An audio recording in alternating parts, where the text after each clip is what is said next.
ঋতব্রত বন্দ্যোপাধ্যায়, আখরুজ্জামান, ফিরহাদ হাকিম, অরূপ রায় তারা আজ মোট ১৩ জন বিধায়ক মুখ্যমন্ত্রী শুভেন্দু অধিকারীর সঙ্গে নবান্নে বৈঠক করেন এবং বৈঠকের পর বেরিয়ে এসে তারা একাধিক বিষয় নিয়ে আলোচনা করেন।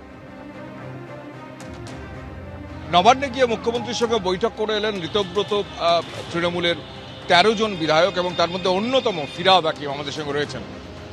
এই প্রথম পরিষদীয় দলের সঙ্গে মুখ্যমন্ত্রী বৈঠক করলেন। সকালে প্রাতরাশ সারছেন প্রধানমন্ত্রী প্রাক্তন তৃণমূল সাংসদদের সঙ্গে। আজকে দেখুন, এটা নতুন কিছু নয়।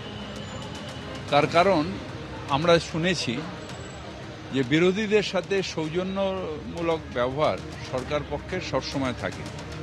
এটা আমরা দেখেছি, শুনেছি বিধান রায়ের যখন ডক্টর বিধানচন্দ্র রায় যখন মুখ্যমন্ত্রী ছিলেন তখন জ্যোতি বসুকে সেইভাবেই দেখতেন এবং তারপরেও সিদ্ধার্থ শঙ্কর রায় জ্যোতি বসুর সেই সম্পর্ক ছিল।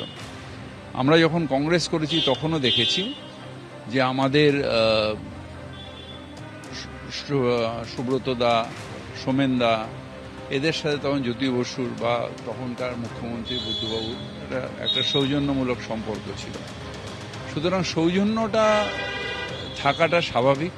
তৃণমূল আমলে নষ্ট হয়ে গেল, সৌজন্য থাকাটা স্বাভাবিক এবং সৌজন্যতার মধ্যে দিয়েই মানুষের কাজ।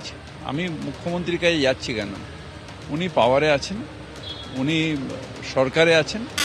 মানুষের চাহিদা সেটা মুখ্যমন্ত্রীর কাছে বা সরকারের কাছেই আমাকে বলতে হবে। যে অসুবিধাগুলো হচ্ছে সেগুলো তাদের কাছেই বলতে হবে। আমরা তো মানুষের ভোটে নির্বাচিত প্রতিনিধি, আমরা অপোজিশনে আছি কিন্তু নির্বাচিত প্রতিনিধি। তো আমাদের যে মানুষের অসুবিধা সুবিধা কি চাহিদা সেটা তো মুখ্যমন্ত্রীর কাছে বলতে হবে। সুতরাং এটার মধ্যে অন্যায়টা কোথায়? এসআইআর এর সমস্যার সমাধান যেটা আর কি কি বিষয়ে কথা হবে? এসআইআর হয়েছে, মসজিদ থেকে ধর্মীয় স্থান থেকে মাইক খোলার ব্যাপারে কথা হয়েছে। যে সরকারের আমলে একাধিকবার মন্ত্রী ছিলেন, সেই সরকারের আমলে এই বিরোধীদের এইভাবে সম্ভাষণ জানানো বা একসঙ্গে বৈঠক করার রেওয়াজটা ছিল না কেন? কোনো কারণে ছিল না। আমি চেয়েছিলাম কিন্তু কোনো কারণে হয়নি। এটা দুর্ভাগ্য।